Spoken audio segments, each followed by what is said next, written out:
Salut à tous chers amis youtubeurs, aujourd'hui je vais vous présenter ceci. Certains se demandent ce que c'est, d'autres le savent déjà. Il s'agit du KitRamp 1.4 pour pouvoir upgrader la Net A8 ou même créer une autre imprimante 3D. Je vais vous présenter ce kit aujourd'hui en détail et en vous expliquant un peu les différentes parties, un peu la façon dont il se monte à blanc comme ça. Et plus tard, je ferai, une fois que j'aurai reçu toutes les pièces, parce qu'il me manque certaines pièces pour pouvoir le monter sur mon Net A8, je vous ferai un tuto de montage pas à pas. Comme ça, vous ne serez pas perdu. Voilà, ce KitRamp, je tiens à le préciser, m'a été envoyé par la société iKeys, ou iKeys, iKeys plus précisément, voilà, j'ai le carton dessus, et je tiens à remercier David Aïe, qui m'a gracieusement offert ce KitRamp pour que je puisse vous le présenter aujourd'hui. Voilà, je vais prendre ma petite GoPro et vous présenter le KitRamp plus en détail et de plus près. A de suite les amis. Nous revoilà en vision GoPro pour vous présenter plus en détail le KitRamp 1.4. Alors ce KitRamp se compose d'une carte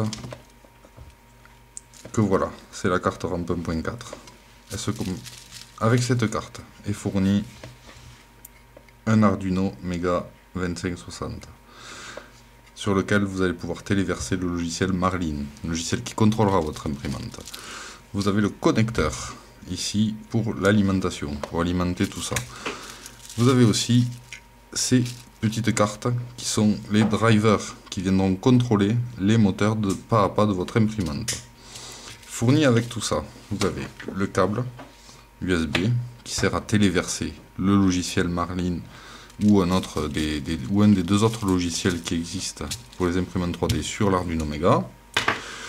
Vous avez une poche de cavalier qui servira à régler plus précisément la précision des moteurs, si vous voulez. On pourra régler la précision des moteurs avec ces cavaliers là. Je vous détaillerai ça plus tard dans le tutoriel. Vous avez aussi l'écran qui est fourni avec le kit, c'est cet écran là. Alors il vous faudra pour cela, pour pouvoir l'utiliser, le souder de cette façon, après avoir coupé bien sûr, alors je vous montrerai, le souder de cette façon après avoir coupé les pins à la bonne taille. Donc tant qu'on y est, je vais couper les pins à la bonne taille, comme ça ce sera réglé. On n'en parlera plus.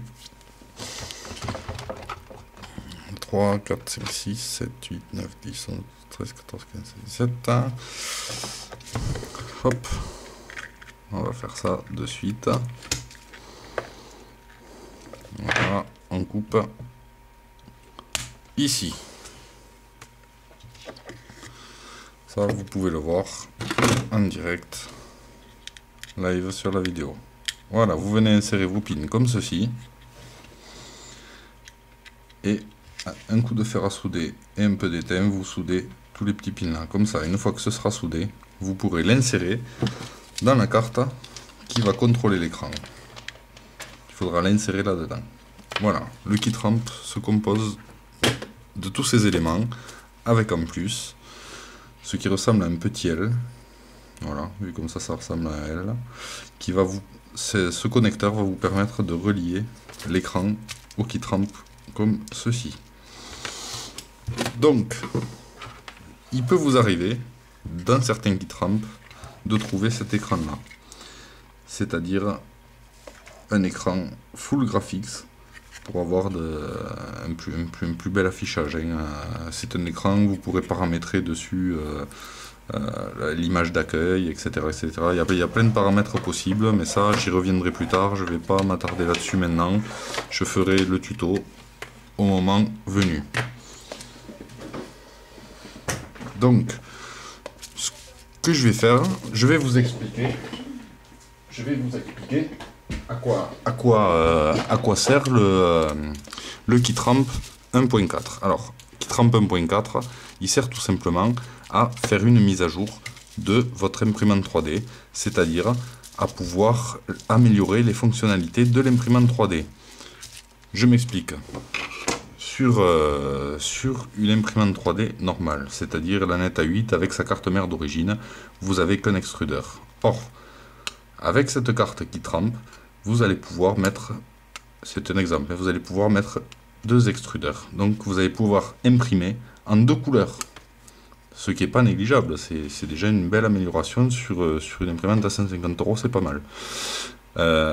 Ensuite, vous allez pouvoir ici, il me semble que c'est par là, rajouter un capteur.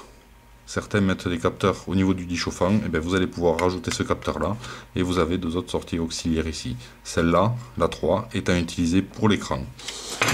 Donc, nous allons passer, cette fois-ci, au montage à blanc du kit ramp.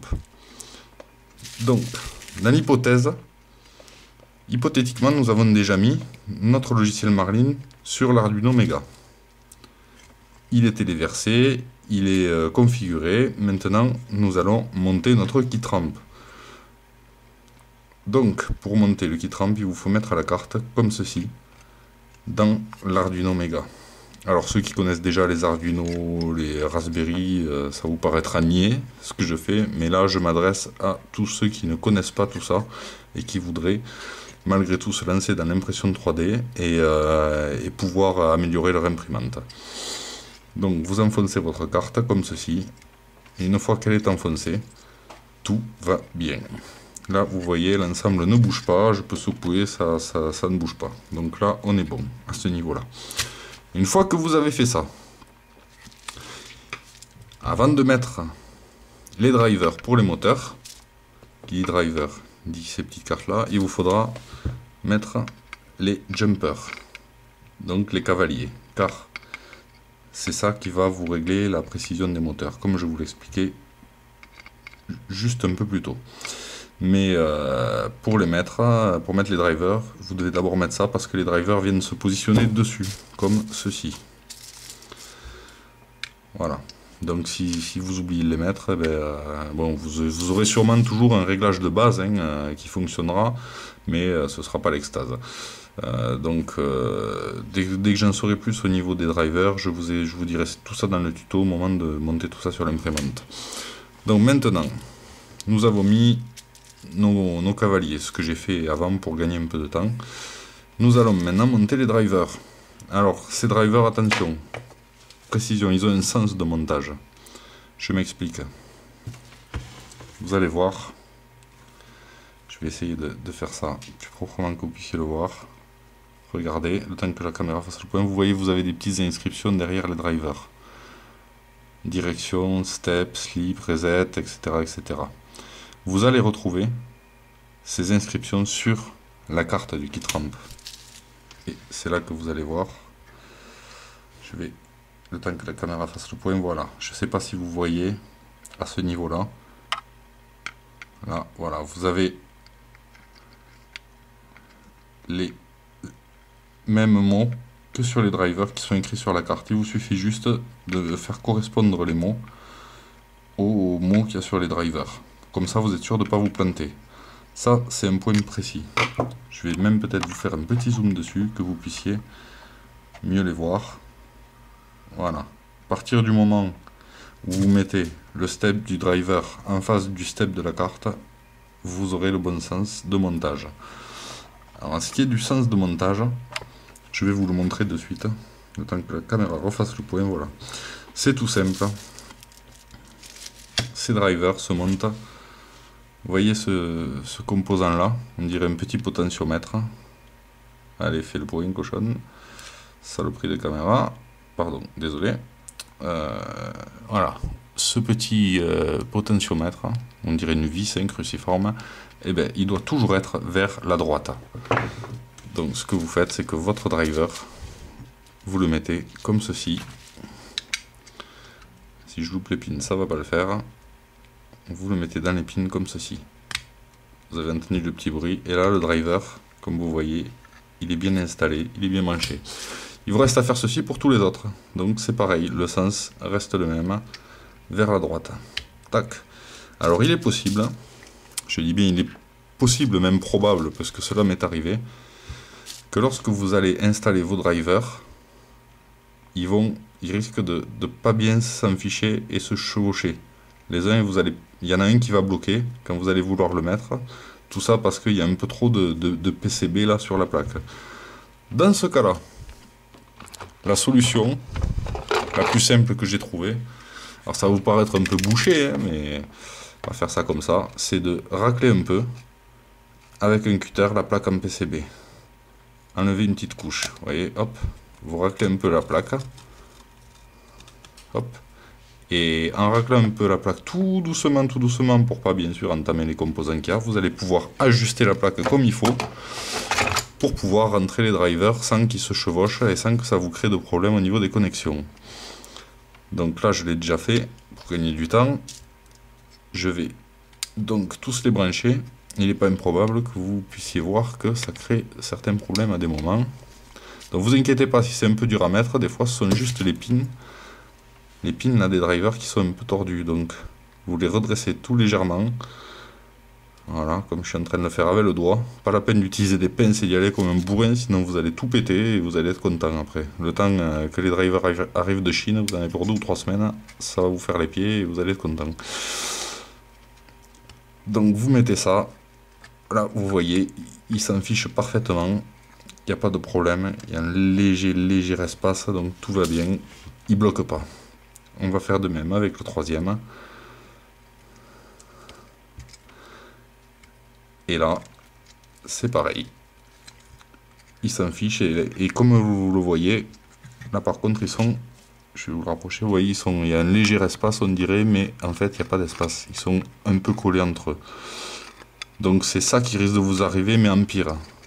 Je précise, c'est-à-dire que, après pour les enlever, vous voyez, vous risquez d'avoir votre driver qui va rester comme ça. Et vous n'allez pas arriver à l'enfiler dedans parce qu'il y aura ce morceau de plaque de PCB en trop qui va vous gêner. Donc n'hésitez pas, prenez un tout petit cutter et faites ça tout doucement et vous allez y arriver. Regardez, vous voyez, ça s'enfonce. Tous les pins sont connectés, il n'y a pas de problème. À partir de là, je vérifie que ça ne remonte pas. Et ça remonte un peu forcément, hein, puisque regardez, on le voit, ça touche un peu, ça remonte un peu. Mais tant que ça ne monte pas plus que ça, tout va bien, quoi.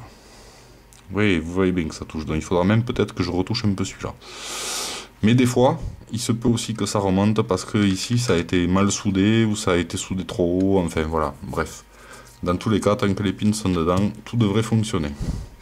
Voilà, ça c'est pour le montage des drivers.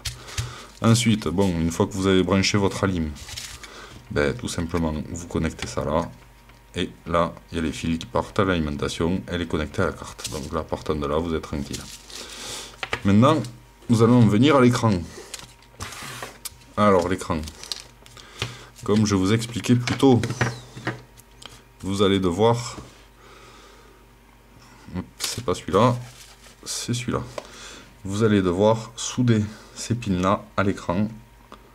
Donc là, je vais les enfoncer un peu sans les souder, juste pour vous montrer. Voilà, une fois qu'ils seront soudés, les pins de l'écran, vous l'enfoncez dedans. Et ça devrait vous donner quelque chose comme ça. Si j'arrive, voilà. Ça devrait vous donner un bloc comme ceci. Là, vous voyez bien la différence. Et là, en dessous, ce sera soudé. Donc, vous enfichez votre écran dedans et vous êtes tranquille. Une fois que l'écran est enfiché, il vous faudra brancher les fiches sur le connecteur de l'écran vers la carte. Alors, ce qui est bien, c'est que sur ces petits écrans, il n'y a pas d'ordre précis pour les brancher. Il faut juste faire attention au détrompeur que vous avez là sur la prise. Alors, je précise pour ceux qui ne savent pas, un détrompeur. Hop là. Ce qu'on appelle un détrompeur, c'est cette espèce de petite excroissance là qu'on a sur la prise. Et vous avez la même chose sous forme de trou ici. Donc pour ceux qui connaissent les PC, vous avez déjà vu ça sur les nappes IDE ou autre. Voilà. Donc vous branchez votre détrompeur de cette manière là et vous êtes sûr de ne pas vous tromper dans le sens de branchement.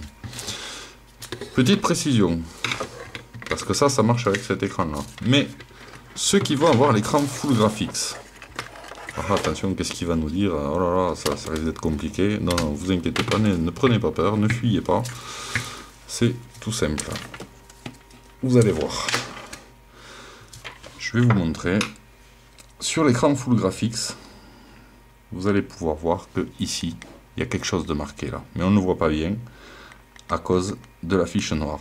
Eh bien, c'est simplement marqué EXP1, EXP2. Et ce XP2, XP1, vous allez retrouver les mêmes sur l'écran. Donc, il suffira juste de bien regarder au niveau de la fiche que vous branchez sur votre carte, c'est-à-dire celle-là, pour pas vous tromper. Là, en l'occurrence, le XP1, il est ici, alors que là, sur l'écran, il est là. Donc, celui-là, vous le branchez avec celui-là, et celui-là, vous le branchez avec celui-là. Je vais vous faire ça de suite. Et là, c'est pareil. Vous avez toujours les détrompeurs, comme vous pouvez le voir. Donc, ça, c'est le XP1. Et le XP1, on va le brancher avec le XP1 qui est ici. Une fois le XP1 branché, ben, le XP2, il ira se brancher sur l'autre fiche. Ce sera tout simple. Vous n'allez pas vous embêter. Vous n'avez même pas besoin de lire le second. Tant que vous en avez un des deux qui est le bon, le deuxième suivra. Voilà. Là, mon écran est prêt à être branché sur la carte. Ça, c'est en ce qui concerne l'écran Full Graphics. Je vais vous montrer le branchement au niveau de la carte. C'est exactement le même sur le premier écran que je vous ai montré. Vous branchez. Alors là, par contre, avec délicatesse.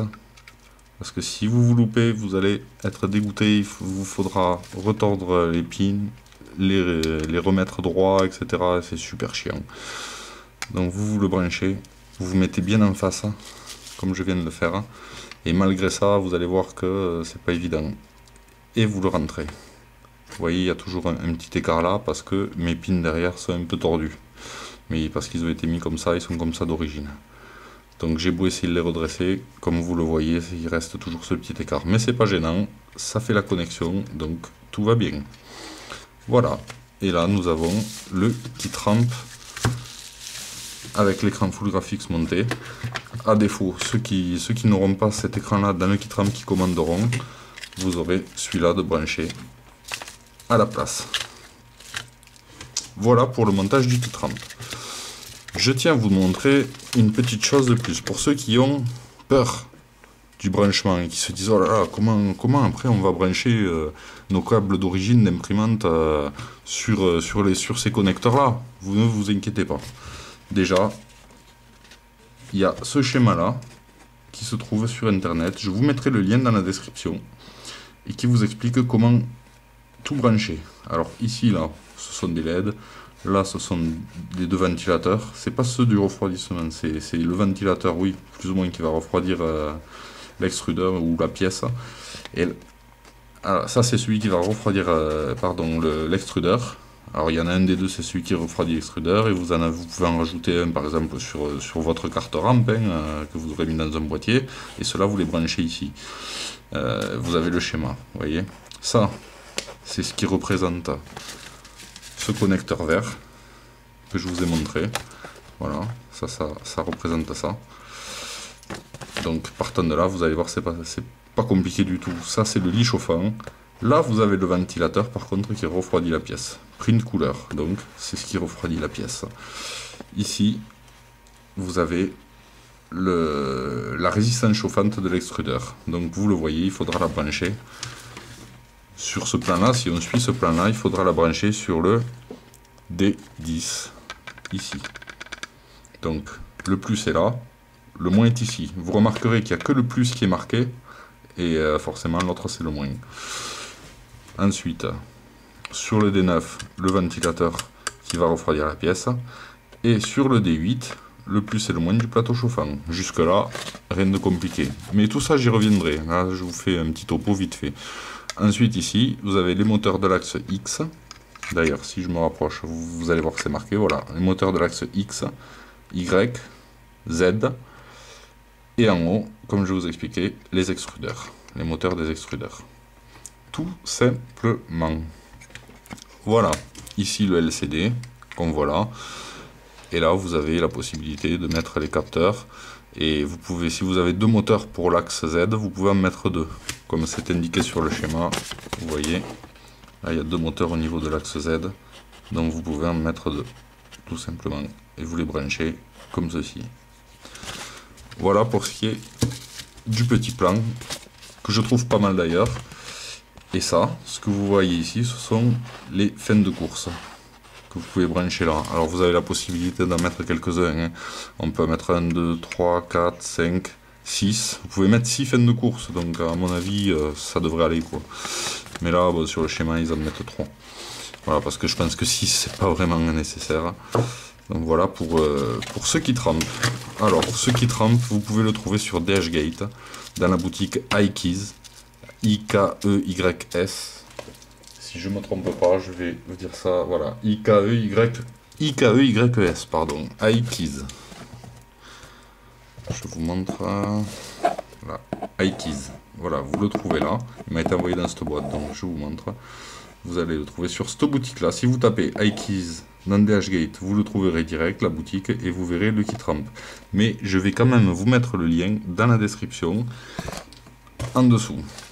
Alors, donc je vous disais, juste précédemment, comment je vais pouvoir raccorder mes câbles d'origine au kit ramp. Ne vous inquiétez pas, il existe des connecteurs, qui sont des connecteurs de marque Dupont, que je vais recevoir comme je vous disais, et je vous mettrai aussi le lien dans la description. Donc, petit récapitulatif, en dessous de la vidéo, vous allez avoir le lien du kit ramp, le lien vers ce plan-là, qui pourra vous aider. Alors vous allez voir, il y a plusieurs schémas, mais en l'occurrence, je vais mettre le lien vers ce schéma, et en plus, le lien vers les connecteurs Dupont que j'ai commandés. Voilà, on se retrouve tout de suite ensemble pour la conclusion de cette vidéo. A de suite. Nous revoici ensemble hors de la GoPro pour la conclusion concernant ce kit ramp. Petit kit ramp que je viens de vous monter à blanc, tout simplement, pour que vous ayez déjà une idée de la façon dont se montent les drivers, parce que c'est pas évident. Il y a beaucoup de personnes qui disent de faire attention au montage des drivers, et effectivement au début j'avoue que même moi j'étais pas très serein quant au montage des drivers. Et une fois que j'ai vu que effectivement sur la carte et sur les drivers il y avait tout écrit dessus, je me suis moins inquiété. Donc ce que je vais faire, comme dit précédemment, je vais vous mettre les liens des connecteurs Dupont dans la description de la vidéo, le lien du kit ramp de la société iKeys qui est sur DHgate, donc vous pourrez le trouver sur DHgate, je vous mettrai le lien, et je vous mettrai aussi voilà, le lien du schéma de branchement du kit ramp, parce que voilà, on trouve plusieurs schémas sur le net, mais j'en ai trouvé un qui me paraît plus que correct et même très bien, donc je vous mettrai ce schéma. C'est le schéma que je vous ai montré précédemment, celui-ci, et je vous mettrai ces 3 liens dans la description de la vidéo. N'hésitez pas à commenter la vidéo. Si vous voyez que j'ai oublié quelque chose, n'hésitez pas à le rajouter. Je referai peut-être une vidéo d'upgrade. Si vraiment j'ai oublié autre chose, je referai une mise à niveau sur cette vidéo là, selon vos commentaires. N'hésitez pas à commenter, à mettre un gros pouce bleu, pardon, si cette vidéo vous a plu, et surtout, abonnez-vous à la chaîne. Cela me motive et nous motive à continuer, à nous améliorer, à vous faire des vidéos plus intéressantes. Voilà, merci beaucoup à tous. En vous souhaitant une bonne journée, si vous regardez cette vidéo la journée, ou bonne soirée si vous la regardez la nuit. Et je vous dis à bientôt pour le tuto de montage du kit ramp. Ciao ciao.